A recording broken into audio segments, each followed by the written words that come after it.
देश और दुनिया की हर खबर से जुड़े रहने के लिए सब्सक्राइब करें हमारा चैनल और दबाएं ये बेल आइकॉन ताकि हर लेटेस्ट अपडेट आप तक पहुंच सके सबसे पहले। इस बारे में सबके अलग अलग मत हो सकते हैं। हिंदुओं के प्रसिद्ध धर्म ग्रंथ महाभारत और ग्रीक यूनान के धर्म ग्रंथ में इस प्रश्न का जवाब देती दो कथाएं हैं और आश्चर्यजनक रूप से दोनों पौराणिक कथाओं का निष्कर्ष एक ही है। आज इस वीडियो में हम आपको वो दोनों कथाएं बताएंगे। एक बार युधिष्ठिर अपने पितामह भीष्म के पास गए और बोले, हे तात श्रीमान, क्या आप मेरी एक दुविधा सुलझाएंगे? क्या आप मुझे सच सच बताएंगे कि स्त्री या पुरुष दोनों में से वो कौन है जो संभोग के समय ज्यादा आनंद को प्राप्त करता है? भीष्म बोले, इस संबंध में तुम्हें भंगस्वाना और सकरा की कथा सुनाता हूँ, जिसमें तुम्हारे सवाल का जवाब छुपा है। बहुत समय पहले भंगस्वाना नाम का एक राजा रहता था। वह न्यायप्रिय और बहुत यशस्वी था, लेकिन उसके कोई पुत्र नहीं था। एक बालक की इच्छा में उस राजा ने एक अनुष्ठान किया जिसका नाम था अग्निष्टुता। क्योंकि उस हवन में केवल अग्नि भगवान का आदर हुआ था, इसलिए देवराज इंद्र काफी क्रोधित हो गए। इंद्र अपने गुस्से को निकालने के लिए एक मौका ढूंढने लगे ताकि राजा भंगस्वाना से कोई गलती हो और वह उसे दंड दे सके। पर भंगस्वाना इतना अच्छा राजा था कि इंद्र को कोई मौका नहीं मिल रहा था, जिस कारण से इंद्र का गुस्सा और बढ़ता जा रहा था। एक दिन राजा शिकार पर निकला। इंद्र ने सोचा ये सही समय है अपने अपमान का बदला लेने का, और इंद्र ने राजा को सम्मोहित कर दिया। राजा भंगस्वाना जंगल में इधर उधर भटकने लगा। अपनी सम्मोहित हालत में वह सब सुध खो बैठा। न उसे दिशाएं समझ आ रही थीं और न ही अपने सैनिक दिख रहे थे। भूख प्यास ने उसे और व्याकुल कर दिया था। अचानक उसे एक छोटी सी नदी दिखाई थी जो किसी जादू से सुंदर लग रही थी। राजा उस नदी की तरफ बढ़ा और पहले उसने अपने घोड़े को पानी पिलाया, फिर कूद पिया। जैसे ही राजा ने नदी के अंदर प्रवेश कर पानी पिया, उसने देखा कि वह बदल रहा है। धीरे धीरे वह एक स्त्री में बदल गया।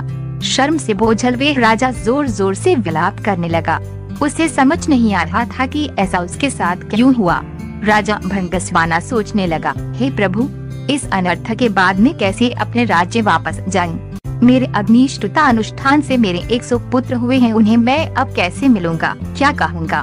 मेरी रानी महारानी जो मेरी प्रतीक्षा कर रही हैं, उनसे कैसे मिलूंगा? मेरे पुरुष के साथ साथ मेरा राजपाट सब चला जाएगा। मेरी प्रजा का क्या होगा? इस तरह से विलाप करता राजा अपने राज्य वापस लौटा।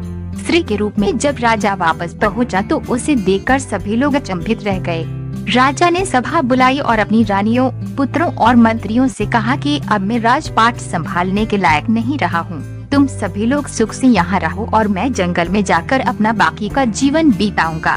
ऐसा कहकर वह राजा जंगल की तरफ प्रस्थान कर गया। वहाँ जाकर वह स्त्री रूप में एक तपस्वी के आश्रम में रहने लगी, जिनसे उसने कई पुत्रों को जन्म दिया। अपने उन पुत्रों को वह अपने पुराने राज्य ले गई और अपने पुराने बच्चों से बोली, तुम मेरे पुत्र हो जब मैं एक पुरुष था, ये मेरे पुत्र हैं जब मैं एक स्त्री हूँ। मेरे राज्य को मिलकर भाइयों की तरह संभालो। सभी भाई मिलकर रहने लगे। सबको सुख से जीवन व्यतीत करता देख देवराज इंद्र और ज्यादा क्रोधित हो गए और उनमें बदले की भावना फिर जागने लगी। इंद्र सोचने लगा कि ऐसा लगता है कि राजा को स्त्री में बदलकर मैंने उसके साथ बुरे की जगह अच्छा कर दिया है। ऐसा कहकर इंद्र ने एक ब्राह्मण का रूप धारा और पहुंच गया राजा भंगस्वाना के राज्य में। वहां जाकर उसने सभी राजकुमारों के कान भरने शुरू कर दिए। इंद्र के भड़काने की वजह से सभी भाई आपस में लड़ पड़े और एक दूसरे को मार डाला। जैसे ही भंगस्वाना को इस बात का पता चला, वह शोकाकुल हो गया। ब्राह्मण के रूप में इंद्र राजा के पास पहुंचा और पूछा कि वह क्यों रो रही है। भंगस्वाना ने रोते रोते पूरी घटना इंद्र को बताई तो इंद्र ने अपना असली रूप दिखाकर राजा को उसकी गलती के बारे में बताया। इंद्र ने कहा, क्योंकि तुमने सिर्फ अग्नि को पूजा और मेरा अनादर किया, इसलिए मैंने तुम्हारे साथ ये खेल रचा। ये सुनते ही भंगस्वाना इंद्र के पैरों में गिर गया और अपने अनजाने में किया अपराध के लिए क्षमा मांगी। राजा की ऐसी दयनीय दशा देखकर इंद्र को दया आ गई। इंद्र ने राजा को माफ करते हुए अपने पुत्रों को जीवित करवाने का वरदान दिया। इंद्र बोले, हे स्त्री रूपी राजन, अपने बच्चों में से किन्हीं एक को जीवित कर लो। भंगस्वाना ने इंद्र से कहा, अगर ऐसी ही बात है तो मेरे उन पुत्रों को जीवित कर दो जिन्हें मैंने स्त्री की तरह पैदा किया है। हैरान होते हुए इंद्र ने इसका कारण पूछा तो राजा ने जवाब दिया, हे इंद्र, एक स्त्री का प्रेम एक पुरुष के प्रेम से बहुत अधिक होता है, इसीलिए मैं अपनी कुख से जन्मे बालकों का जीवन दान मांगती हूँ। भीष्म ने इस कथा को आगे बढ़ाते हुए युधिष्ठिर को कहा कि इंद्र ये सब सुनकर प्रसन्न हो गए और उन्होंने राजा के सभी पुत्रों को जीवित कर दिया। उसके बाद इंद्र ने राजा को दोबारा पुरुष रूप देने की बात की। इंद्र बोले, तुमसे खुश होकर हे भंगस्वाना मैं तुम्हें वापस पुरुष बनाना चाहता हूँ, पर राजा ने साफ मना कर दिया। स्त्री रूपी भंगस्वाना बोला, है देवराज इंद्र, मैं स्त्री रूप में ही खुश हूँ और स्त्री ही रहना चाहता हूँ। ये सुनकर इंद्र उत्सुक हो गए और पूछ बैठे कि ऐसा क्यों राजन, क्या तुम वापस पुरुष बनकर अपना राजपाट नहीं संभालना चाहते? भंगस्वाना बोला, क्योंकि संभोग के समय स्त्री को पुरुष से कई गुना ज्यादा आनंद, तृप्ति और सुख मिलता है, इसलिए मैं स्त्री ही रहना चाहूँगा। इंद्र ने तथास्तु कहा और वहाँ से प्रस्थान किया। भीष्म बोले, हे युधिष्ठिर, ये बात स्पष्ट है कि स्त्री को संबंधों के समय पुरुष से ज्यादा सुख मिलता है। ऐसी ही एक कहानी का वर्णन ग्रीक धर्म ग्रंथों में है। तिरेसियास नाम का एक राजा अपने युवा दिनों में एक बार जंगल में शिकार करने गया। वहाँ उसने 2 सांपों को संभोग करते समय लिपटे हुए देखा।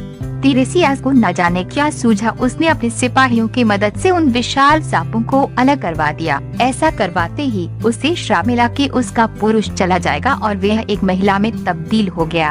उन सांपों का क्या हुआ इस बारे में कुछ पता नहीं है। कई साल बाद तिरेसियास अपने स्त्री रूप में दोबारा उसी जंगल से गुजरा। अपनी नफरत के चलते उसने अपने सिपाहियों की मदद से दोबारा एक सांप के जोड़े को अलग अलग कर दिया, पर इस बार ऐसा करते ही वह पुरुष बन गया। अब वह अपनी तरह का एक ऐसा अकेला व्यक्ति था जिसने स्त्री और पुरुष दोनों का जीवन जिया था। उसी समय ग्रीक भगवान जिउस और उनकी पत्नी हीरा में विवाद चल रहा था कि सेक्स कौन ज्यादा एंजॉय करता है, स्त्री या पुरुष। उन्होंने तिरेसियास को बुलावा भेजा।